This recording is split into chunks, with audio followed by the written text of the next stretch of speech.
How do you choose a topper that's right for you? So firstly, you're going to need to determine the area of your hair loss. You will need to measure your hair loss area. Based on your hair loss area, don't forget you need to add 1 inch to each measurement.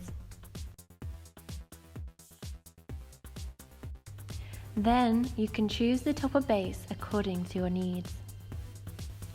From the below pictures, you can see how the different lengths look on the toppers. For the topper hair color, the topper should perfectly match your own hair so that it all blends in. You can find our color chart on our website. Or you can purchase our coloring to compare your hair. You can also send us a sample of your hair for us to match your exact color. For the base type material, we have lace, monofilament, and silk top bases. We hope this video helped you with choosing your first topper.